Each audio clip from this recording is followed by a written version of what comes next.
ही खूप शोकांतिका आहे आणि असं घडतंय समाजामध्ये. समाजात पुढे माझं तोंड काळं केलंस, समाजापुढं माझं तोंड काळं केलंस. सांग मी तुझ्यासाठी काय कमी केलं? सांग मी तुझ्यासाठी काय कमी केलं? रक्ताच्या नात्याला अशी का वागली? रक्ताच्या नात्याला अशी का वागली? आणि तुझ्या पळून जाण्याने वाट माझी लागली.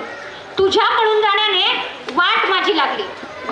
खरोखरच आई वडिलांना बाहेर निघणं सुद्धा मुश्किल होऊन जातं. असं जर का एखाद्याच्या घरात घडू द्या ना, तर त्यांना समाजासमोर तोंड दाखवायला सुद्धा लाज वाटते. मी तर असं म्हणेल की आज ज्ञानाबरोबर आहे ना, प्रबोधनाची गरज आहे समाजाला. कारण काय तर मुलींना हे कळत नाही की आपलं एक चुकीचं पाऊल आपलं सारं आयुष्य उद्ध्वस्त करू शकतं. आपलं एक चुकीचं पाऊल आपलं सारं आयुष्य उद्ध्वस्त करू शकतं. आणि म्हणूनच हा केलेला 8 तास मी स्वतः स्वरचित केलेली नाटिका तुमच्या समोर घेऊन येते आहे. जे चित्र मला समाजासमोर दिसलंय ना, तेच मी या लेखणीतून मांडण्याचा प्रयत्न केलाय. या नाटिकेतून मला कोणाच्याही भावना दुखवायच्या नाही किंवा कोणत्या घटनेशी किंवा व्यक्तीशी याचा काहीही संबंध नाही. जे दिसलं ते मी लिहिण्याचा प्रयत्न केला. आणि अजून एक सांगते की लिहिलं, पण मी आमच्या ज्या कलाकार आहेत त्या पण खेड्यातल्याच आहेत आणि आपण सुद्धा जास्त मोठ्या शहरात नाही राहत. त्यामुळे मी जे लेखन केलेलं आहे ना, ते अगदी सामान्य भाषेमध्ये केलेलं आहे. त्यामुळे काही चुकी झाली असेल तर मोठ्या मनाने क्षमा करा. आणि त्यातून मला जो भावार्थ तुमच्यापर्यंत या तरुण मुलींपर्यंत पोहोचवायचा आहे ते समजून घ्या. आपण गणेश उत्सवाच्या या मंगलमय प्रसंगी एकत्र आलो आहोत. तर तुम्ही सर्वांनी माझ्यासमोर बाप्पांचा जयघोष करायचा आहे. कारण प्रत्येक कार्याची सुरुवात करताना आपण बाप्पाला आठवतो. म्हणून गणेश उत्सवाच्या या पर्वामध्ये सर्वांनी माझ्यासमोर सोबत म्हणायचं आहे, गणपती बाप्पा. मोठ्याने आवाज काढा ना जरा, बाप्पांना ऐकू गेलं पाहिजे ना. गणपती बाप्पा, मंगल मूर्ती. तर आपल्या समोर जनता हायस्कूल साक्री, तालुका भुसावळ सहर्ष सादर करीत आहेत नाटिका पळून जाणाऱ्या मुलीची कथा, बापाची व्यथा. पळून जाणाऱ्या मुलीची कथा, बापाची व्यथा. धन्यवाद.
आपण आता नाटिकेला सुरुवात करूया.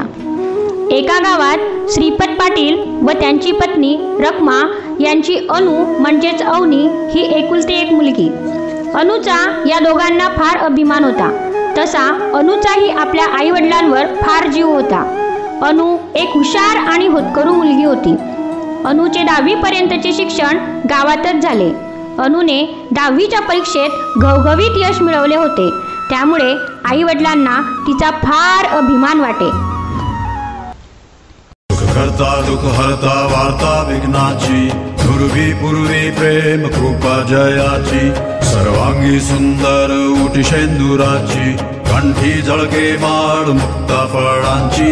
जय देव जय देव जय देव जय देव जय मंगल मूर्ती, दर्शन मात्रे मन कामना पूर्ती. जय देव जय देव जय देव जय देव जय मंगल मूर्ती, दर्शन मात्रे मन कामना पूर्ती. जय देव जय देव. रत्न खचित फरा तुझ गौरी कुमरा, चंदनाची उठी कुमकुम केशरा, हिरे जडित मुकुट शोभा तो बरा, ऋण सुरती नूपुरे चरणी घागरिया. जय देव जय देव जय देव जय देव जय मंगल मूर्ती, दर्शन मात्रे मन कामना पूर्ती. जय देव जय देव जय देव जय देव जय मंगल मूर्ती, दर्शन मात्रे मन कामना पूर्ती. जय देव जय देव.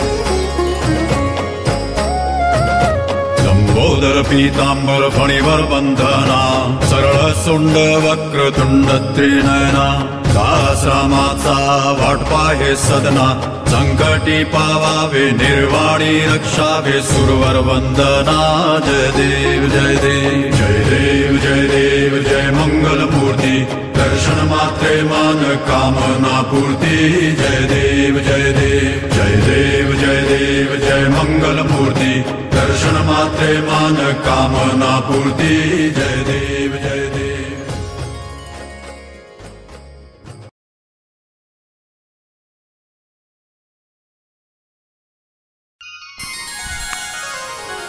काय मग आमची लाडोबाई, आता काय करायचं ठरवलंय पुढे? बाबा, आता ना मी कॉलेजला ऍडमिशन घ्यायचा विचार करते. पोरी, तू 10वी मध्ये नंबर घेऊन बाजी मारलीये. सगळ्या गावात तुझं कौतुक होतंय. सारे जण मला म्हणतात तुमची मुलगी फार हुशार आहे ह श्रीपतराव. असं वाक्य ऐकलं ना की माझी छाती गर्वाने फुलून येते बघ. मला कसं उच्च पदावर पोचल्यासारखं वाटतंय. माझ्या मुलीने माझं नाव काढलं खरंच. माझी मुलगी माझा अभिमान. अरे हो, मग आहेच ना. अहो, मुलगी कोणाची आहे? बरं बेटा, कुठल्या कॉलेजमध्ये ऍडमिशन घ्यायचंय तुला? शहरामध्ये इंजिनिअरिंग कॉलेजला. पण पोरी, तू रोज कॉलेजला जाणार कशी? आपल्या गावातून तर वेळेवर जायला बस पण नाहीये. मग आता काय करायचं बाबा? थांब, मी तुला मोबाईल आणि गाडी घेऊन देतो, म्हणजे तुला माझ्याशी संपर्कही साधता येईल. पण बाबा, आपल्याकडे एवढे पैसे नाही आहे ना. त्याची काळजी तू नको करू. तू तुझ्या अभ्यासाकडे लक्ष दे. हो, चालेल बाबा. अगं रखमा, ऐकतेस का? हो हो.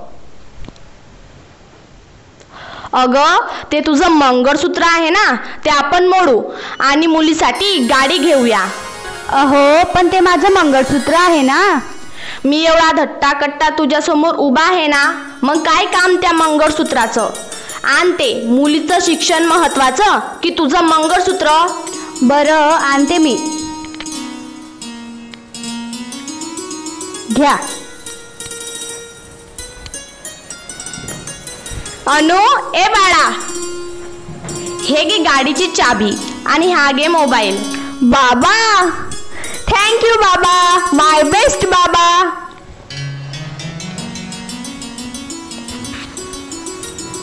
थोड्या दिवसांतच मुलगी कॉलेजमध्ये रमते. मोबाईल, गाडी, नवीन कपडे, चप्पल, बूट, सारं काही ती म्हणेल त्याप्रमाणे तिला मिळतं. आई वडील दिवस रात्र कष्ट करतात. मुलगीही खूप अभ्यास करते. तिचं ते अभ्यासात एकाग्र होणं बघून बापालाही घेतलेल्या कष्टाचा विसर पडतो. राम राम हो श्रीपतराव. राम राम राम राम. राम राम. कुठे चालले? शेताकडे निघालो होतो. हो का? काय करते तुमची मुलगी आता? माझी अनु खूप हुशार आहे. सकाळी लवकर उठून अभ्यास करते, नियमित कॉलेजला जाते, नेहमी अभ्यासच करत असते आमची अनु. फार गुणी आहे आमची अनु. हो का? तुमच्या मुलीने खूप नाव काढले हो तुमच्या गावामध्ये. हो हो, खरंच तुमची मुलगी खूप हुशार आहे. तुमची मुलगी कोणतं शिक्षण करते हो? माझी लेक आता इंजिनियरचा अभ्यास करते. थोड्या दिवसातच अनुचं इंजिनिअरिंग पूर्ण होतं. रखमा, अगं रखमा, कुठे ग? लवकर बाहेर ये. हो हो, आलेच. काय म्हणताय हो? आज तर फार आनंदी दिसताय. आणि हे पेढे कशासाठी? अगं आधी तू देवाकडे पेढा ठेवून ये. हो हो, आलेच मी.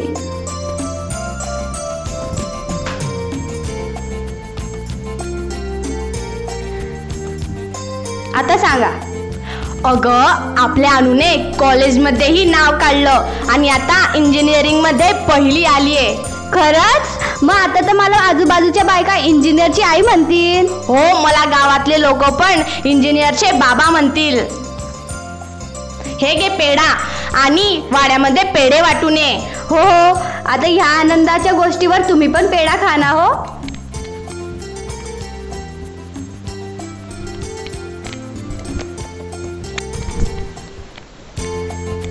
ताई पेढे घ्या हो, पेढे घ्या. अहो ताई, बसा ना खाली. कशाबद्दल पेढे वाटताय हो? अहो ताई, आमच्या अनुने ना इंजिनिअरिंग मध्ये नंबर काढलाय. किती टक्के मिळाले तिला? तिला 90% मिळाले. हो, तुमची अनु खूप हुशार आहे. मी असं ऐकलं तुम्ही तिला मोबाईल आणि गाडी घेऊन दिली. इतकं पण स्वातंत्र्य नको द्या हो तिला. अहो, आमच्या अनुवर ना पुरा भरोसा आहे. आमची अनु काही तशी नाही. ओहो, तसं म्हणणं नाही आमचं. मुलींचं आहे ना कसं वेगळंच असतं बाई. ते काहीही असो, आमची अनु नक्षत्रासारखी आहे. आमची अनु काही वाईट मार्गावर जाणार नाही. चला मी येते.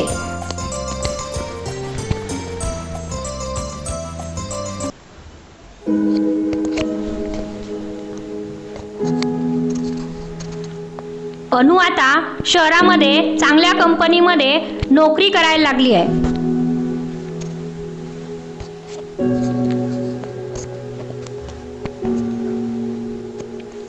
अगं रखमा, ऐकतेस का? आले आले.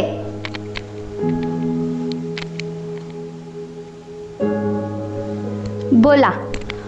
अगं आता आपल्या अनुचं शिक्षण पूर्ण झालंय. तिला चांगली नोकरी आहे. पोरीनं चांगलं नाव काढलं बरं का आपलं. पण आपणही तिला लहानपणापासून तळहाताच्या फोडाप्रमाणे जपलं. तसं तिनेही शिक्षण पूर्ण करून नोकरीला लागून आपलं स्वप्न पूर्ण केलं. हो हो, डोळ्याचं पारण फेडलं बघा मुलीने माझ्या. अगो हो, पण आता पुढचा विचार करायला हवा. म्हणजे काय म्हणणं आहे हो तुमचं? अगं आता मुलगी वयात आली, तिच्या लग्नाबद्दल बघायला हवं. हो हो, कालच ना मला शेजारची सकू विचारत होती अनुचं लग्न करताय का म्हणून. अगो हो ना, जवान मुलगी काचाच्या भांड्यागत असते. तिचे वेळेतच हात पिवळे केलेले बरे.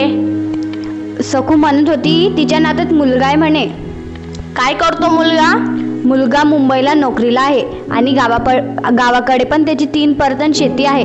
आपल्या अनुसाठी चांगलं स्थळ आहे बरं का हे. अगो हो, पण मुलीला विचारायला हवं की नाही? अहो, आपली अनु काही आपल्या शब्दाबाहेर नाही. आपण का तिचं वाईट बघतोय?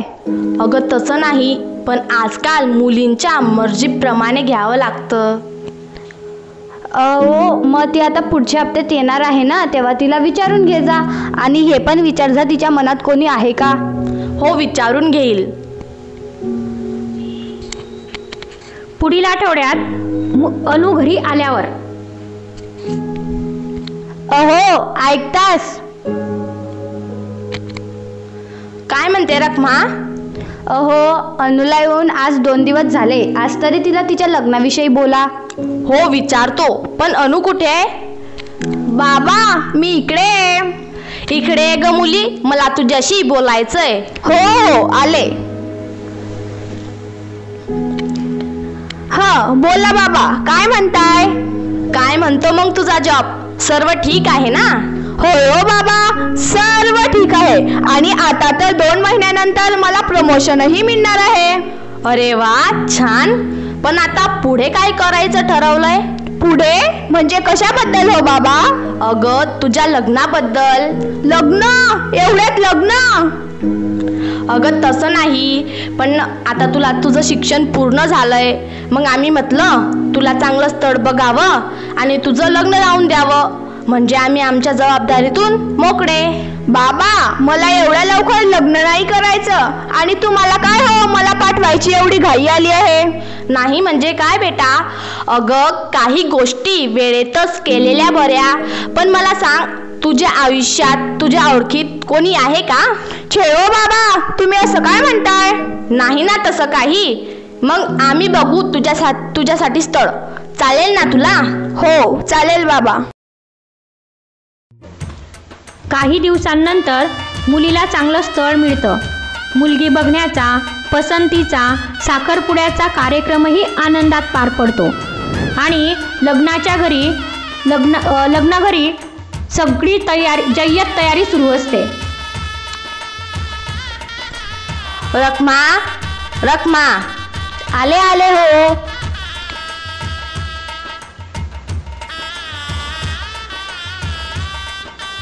अगं सर्व तयारी झाली ना? हो, सर्व अगदी आनंदात होते. सर्व गोड पदार्थ पण बनवून झाले. लाडू, शेव, करंज्या सर्व अगदी व्यवस्थित होते हो. आणि मी ना सर्व पाहुण्यांना पण 2 दिवस अगोदरच बोलवून घेतलंय लग्नासाठी. अगं बघून घे, काही राहिलं तर नाही ना?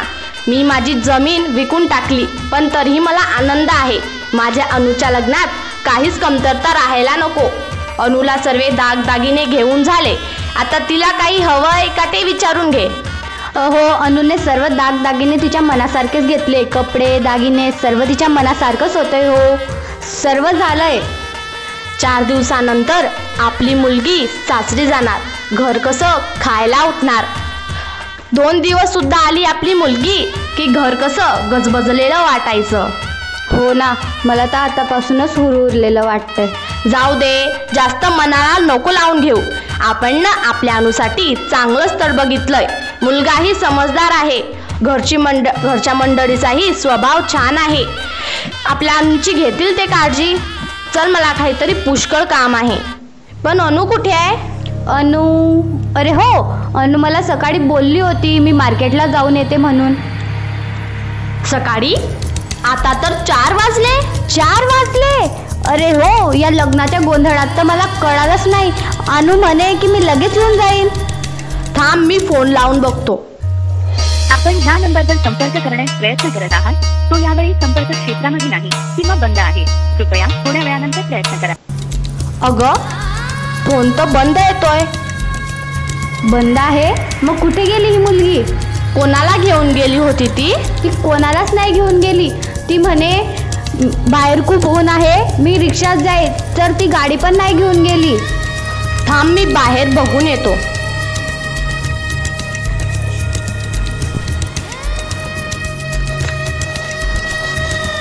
वडील बाहेर बघून येतात.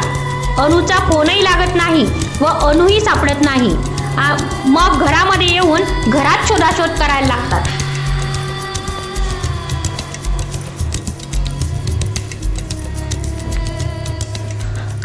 थांब, तिच्या रूममध्ये बघून येतो.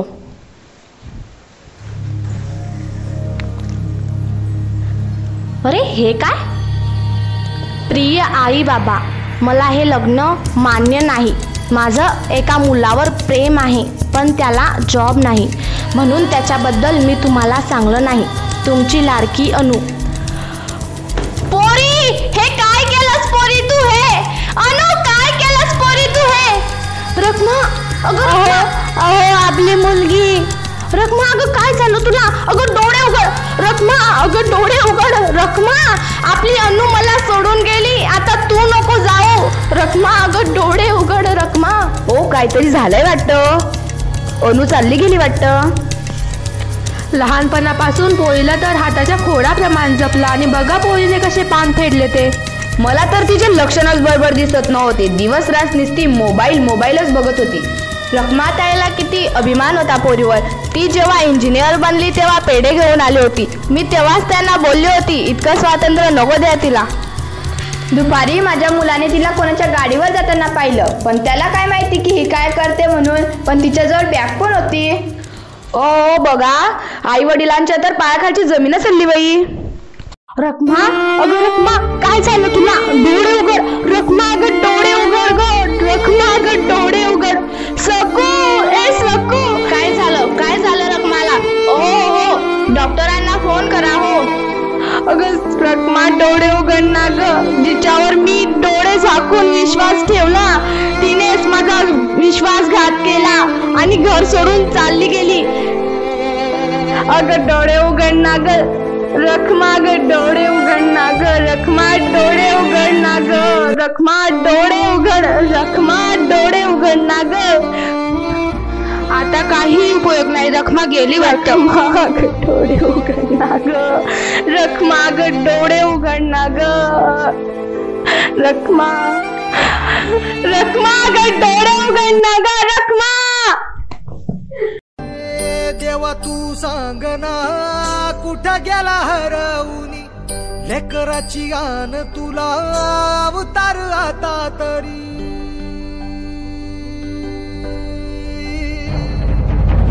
देवा तू सांग ना कुठं गेला हरवूनी लेकराची गान तुला अवतार आता तरी. अंधारल्या दाही दिशान बेजारल मन उर जळून निघाल बघ कर पल मन. आता तरी बघ देवा बऱ्यात मी उभारी तर तुझ्या दावण्याला माझा काय र तुझा.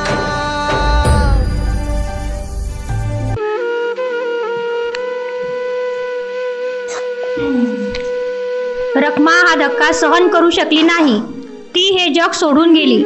श्रीपतराव एकटे पडले. समाजामध्ये जगणं त्यांना कठीण झालं. गावातील लोक त्यांना टोमणे मारू लागले. त्यांना बाहेर तोंड दाखवायलाही जागा राहिली नाही. इकडे मात्र अनु ज्या मुलाबरोबर पळून गेली त्याला नोकरीही नव्हती व घरची परिस्थितीही व्यवस्थित नव्हती. नव्याचे 9 दिवस म्हणतात ना, तसे अनुचे आणि अमितचेही काही दिवस आनंदात जातात. तेही अनुने सोबत आणलेल्या पैशांमुळे व दागिन्यांमुळे. स्वर्ग हा नवा वाटतो हवा, साथ ही तुझी जणू उन्हात चांदवा. स्वर्ग हा नवा वाटतो हवा, साथ ही तुझी जणू उन्हात चांदवा. ऐक साजणी या खुळ्या क्षणी वेड लावतो जीवा तुझाच गोडवा. स्वर्ग हा नवा.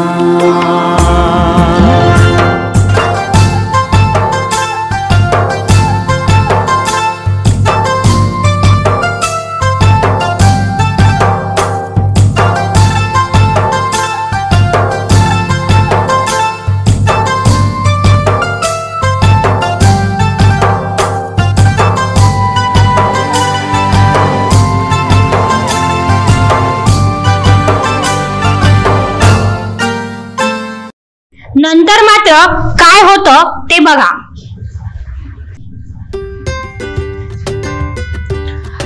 अमित, ए अमित, तू म्हणत होतास ना जॉब बघेन म्हणून. बघतोस तर आहे.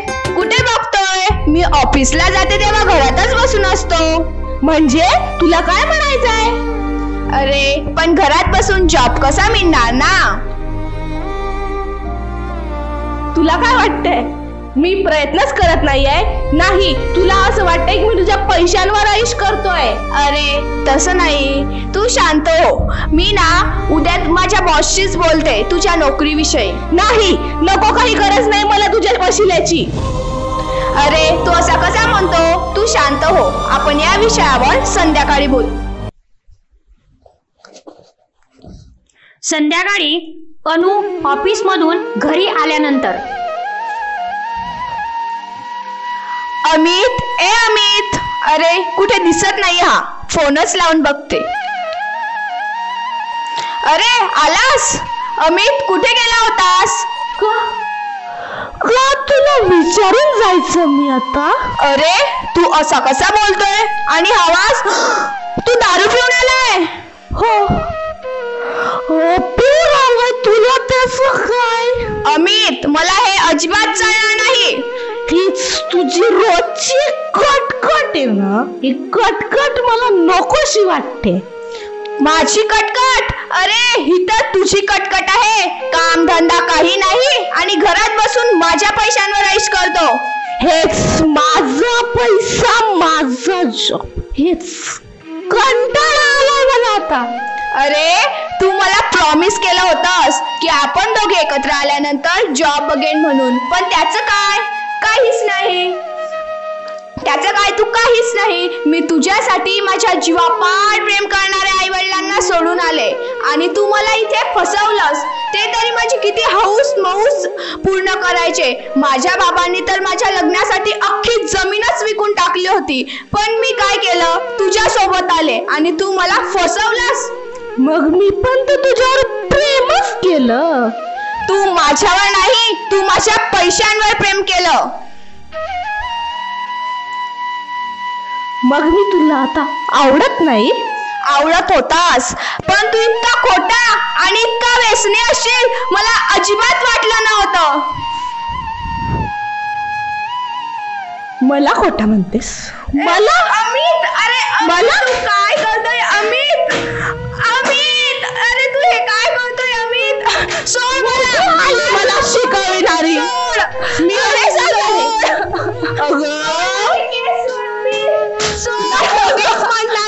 मारू नको. तुझे आई वडील नाही. तुला कोणाचाच आदर नाही आता. अरे सोड ना, सोड. अरे माझे केस सोड ना, सोड. अरे मारू नको, मारू नको.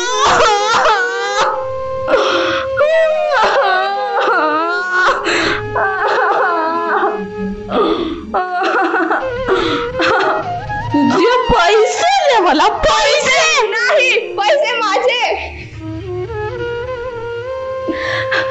नाही. पैसे माझे, माझे पैसे नको घेऊ.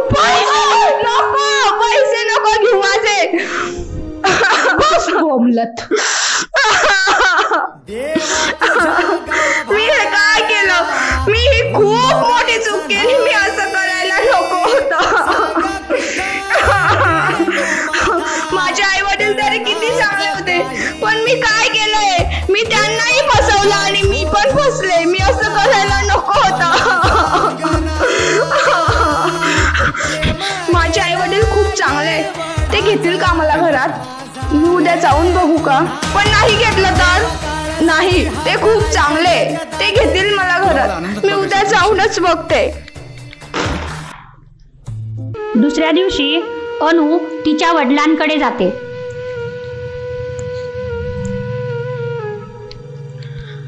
बाबा, बाबा.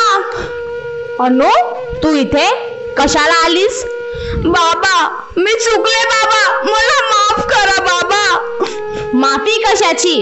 मी पण फसले. बाबा मला माफ करा. बाबा मला फसवलं गेलं. बाबा अगं आता मला कुणाचाच आधार नाही. तुझी आई, माझी रखमा मला सोडून गेली. आई?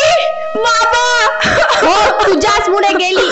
ज्या दिवशी तू आम्हाला सोडून गेली ना, तिला हा धक्का सहन होऊ शकला नाही. ती हे जग सोडून गेली. जा इथून. कशाला आलीस? तुझ्यामुळे जे लोक मला श्रीपतराव म्हणायचे, तेच लोक आज मला श्रीपताची मुलगी पडून गेली असे टोमणे मारतात. जा इथून. कशाला आलीस? बाबा तू ज्या दिवशी आम्हाला सोडून गेलीस, त्याच दिवशी तू आमच्यासाठी मेलीस. आता तुझा आणि माझा काहीही संबंध नाही. तुला आता पुन्हा या घरात जागा नाही. जा इथून. जा. आता मला माझं म्हणणार कोणीच नाही. मी कुठे जाऊ? बाबा मला माफ करा.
जीव पेटला.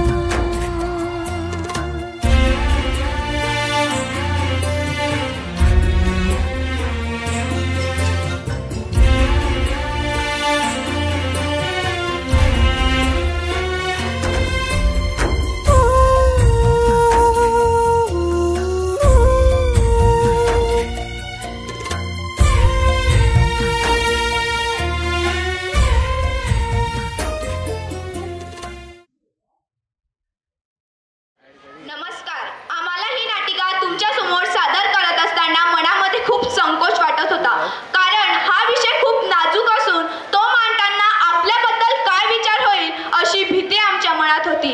आमचे मन ही भूमिका करायला घाबरत होते, परंतु हा विषय समाजासमोर मांडणे ही तेवढेच महत्त्वाचे वाटत होते. म्हणूनच आमच्या शाळेच्या शिक्षिका सौ यामिनी फेगडे मॅडमांनी ही नाटिका स्वतः मुद्देमूद लिहून ती सादर करण्यासाठी आम्हाला तयार केले आणि यांना अनमोल सहकार्य आमच्या शाळेचे शिक्षक श्री सचिन नेते सर आणि माजी विद्यार्थी श्री अमोल कोल्हे सर यांनी केले. आमच्या या नाटिकेतून कुणाच्याही भावना दुखवण्याचा आमचा हेतू नव्हता. आमच्या या नाटिकेतून तुम्हाला एकच संदेश द्यायचा होता की आयुष्याची एक चुकी पूर्ण आयुष्य उद्ध्वस्त करू शकते. म्हणूनच मी माझ्या तायांना, माझ्या बहिणींना, माझ्या बायांना सांगते की आपल्या भगवंतासारख्या बापाला रस्त्याने जाताना मान खाली घालून चालावं लागेल आणि आपल्या माऊलीसारख्या आईला घरात बसून ढसाढसा रडावं लागेल. असं कधीच वागू नका. शेवट जाता जाता एवढंच म्हणेल, आयुष्याची एक चुकी आयुष्य बर्बाद करी. आयुष्याची एक चुकी आयुष्य बर्बाद करी. धन्यवाद. असा कार्यक्रम त्यांनी आपल्या समोर सादर केला. जय गणेश फाउंडेशन या सर्व कलावंत सर इकडे जयराम पाटील,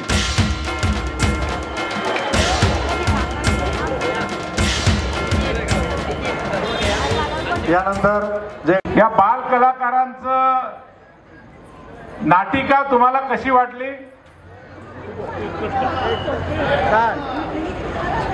मित्रांनो, अतिशय मन भरून येतं अशा पद्धतीचा हा ड्रामा झाला. पण ही सत्य घटना आहे. आम्ही ज्या वेळेला सार्वजनिक जीवनात काम करतो अशा अनेक घटना आमच्या नजरेतून जातात की ज्या मुलीला आई वडील जन्म देतात, त्यानंतर ती मोठी होते, तिचे लाड पुरवले जातात, परंतु ती एक दिवस असा येतो की त्या पोलीस स्टेशन मध्ये ती तिच्या आई वडिलांना परक समजते आणि तिथे त्यांना कुठलाही भाव देत नाही. अशा मी एक नाही 10 गोष्टींना सामोरं गेलो आहे. अनेक समाजाच्या अनेक विषयामध्ये आम्ही हात घालत असताना अनेक आई वडिलांना सहकार्य करतानाचे हे असे प्रसंग आम्ही स्वतः पाहिले. परंतु या बाल कलाकारांनी जे ग्रामीण भागात आपल्या भुसावळ शहरापासून 10-12 किलोमीटरवर जे साक्री गाव आहे, त्या गावातल्या जनता हायस्कूलमधील हे विद्यार्थी यांनी ह्या ठिकाणी यामिनी फेगडे मॅडमच्या मार्गदर्शनात ही नाटिका सादर केली. अतिशय काळजाला चे ठोके हे त्या ठिकाणी आपले वाढत होते, कारण ही आजची सत्य परिस्थिती आहे. एक बाप जो घर भरलेलं असतं, त्या मुलीला जी मुलगी घराची धनाची पेटी म्हणतो, ती मुलगी दुसऱ्या परक्या मुलासोबत जाऊन त्या बापाचं पूर्ण भरलेलं घर खाली करते. तिच्या आईचं मंगळसूत्र जातं, तिच्या वडिलांची शेती जाते. आई देवाला स्वर्गवासी होते आणि त्या मुलीच्या हातात काय येतं तर शेवटी त्या मुलीची हालअपेष्टा अशी असते. अशा पद्धतीची ही नाटिका, ही फार चांगली नाटिका या ठिकाणी सादर केली. मी सर्व कलाकारांचे आणि यामिनी फेगडे मॅडमचे जय गणेश फाउंडेशनच्या वतीने मनपूर्वक आभार मानतो. आणि आपण हा प्रयोग हा प्रत्येक गावोगावी झाला पाहिजे अशा पद्धतीची तयारी करा. जय गणेश फाउंडेशन सातत्याने तुमच्या पाठीशी आहे. ही या ठिकाणी तुम्हा सर्वांना मी अभिनंदनपर आश्वासन देतो. तुम्ही गावोगावी याचा प्रचार प्रसार करा. ही फार काळाची गरज आहे. तुमचं मनपूर्वक अभिनंदन. धन्यवाद. जय हिंद. जय गणेश. गणपती बाप्पा.